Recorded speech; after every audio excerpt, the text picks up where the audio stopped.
बिस्मिल्लाहिर्रहमानिर्रहीम। सजनों ते वेलियो अस्सलाम वालेकुम। मैं वां तुहाडा मेज़बान तुहाडा होस्ट डॉक्टर इजहार अहमद गुलजार। सजनों अज दा व्लॉग जिहड़ा बड़ा खास व्लॉग आ ईद दे हवाले दे नाल। जो ही रमज़ान करीम दा चंद नज़र आउंदा तो तुसीं वेख्या होवेगा कि हर जगह रौनक लग जांदियां रमज़ान करीम दी रौनक। तो उत्थे उहदे नाल नाल एक होर रौनक भी तुहानूं नज़र आउंदी है जे तुसीं किसी स्टाप ते जांदे हो जां किसी लारी अड्डे ते जांदे हो, किते वैगनां दे अड्डे जांदे, तुहानूं कोई अधेड़ उम्र दा बजुर्ग या होर कोई माई बजुर्ग दोस्त नज़र आउंदा, ओहदे हत्थ च पोटली फड़ी आ, सामान पकड़िया, तो वह समझ लो कि अपनी किसी धी भैन नूं या अपनी किसी फुफी नूं ईद देने वास्ते वो जा रहा। तो सजनों ये बड़े सगीर पाक हिंद की एक बहुत खूबसूरत रवायत आ जिहड़ी बड़े एक सदियों तो चलती आ रही आ और इनू बहुत ही एक शानदार रवायत किया जाता कि धीआं धियाणियां नूं यानी ते भैणां नूं फुफियां नूं यानी ये तिन्ने रिश्ते जिहड़े आ कि इक्को ही इन्हां दा रूप आ ते फुफियां भैणां ते धीआं।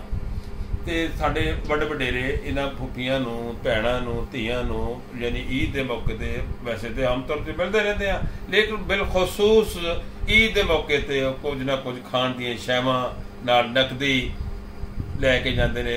ते कुछ लोग तो घरां दे विच जिहड़ियां चीज़ां बड़ियां होंदियां जिमीदार उस तरह दीयां चीज़ां अपना घ्यो दे नाल देसी दे नाल बड़ियां लैके जांदे ने। ये बहुत ही खूबसूरत रवायत आ।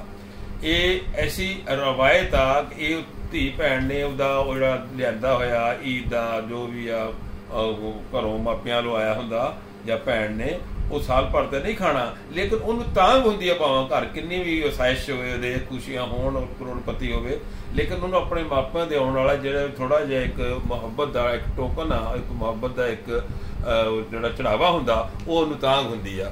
ते अज भी तुसीं देखो अज चांद रात आ, मैं इस वेले अपनी भैन दे घर बैठा, वड्डी भैन दे घर ईद देण आया उन्होंने। ते साडे इस खिते दे विच बहुत खूबसूरत तुहानूं किसी भी दुनिया के खिते च रवायत नहीं नज़र आएगी।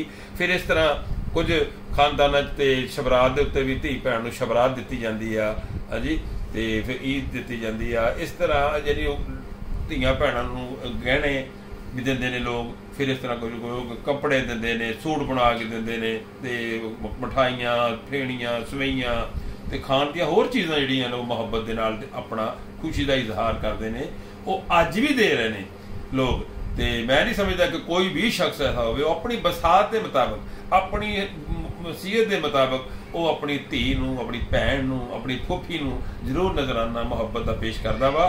और ये अज भी अज कोई चांद रात अज शिद्दत आ गई इस रमज़ान करीम पूरे दे विच लोग अपने फुफियां नूं भैणां नूं धीआं नूं फर्ज आउंदे सी, लेकिन हुण शिद्दत आ गई, चांद रात आ ते सड़कों पर रश पिया है, इधरों जा रहे लोग जनाब छापरां दे छापर भरे, उधरों ऐन जा रहे हैं बेकरियां दे उत्ते दुकानां दे उत्ते स्वीट शॉप जिहड़े ने उहदे ते उत्ते लै लो तुसीं होर कपड़े वाली दुकानां ते होर रश पिया है। तो तोहफे तहाइफ के तबादले हो रहे हैं, मुहब्बतां वंडियां जा रही ने। तो मैं इस मौके पर सारे चाहण वालियां नूं जनाबी नूं ईद मुबारक भी आखांगा एडवांस, तो ये भी आखांगा कि इस रवायत नूं जिंदा रहना चाहिए वा। जिउंदे वसदे रहो, अपना बहुत सारा ख्याल रखो। अस्सलाम वालेकुम।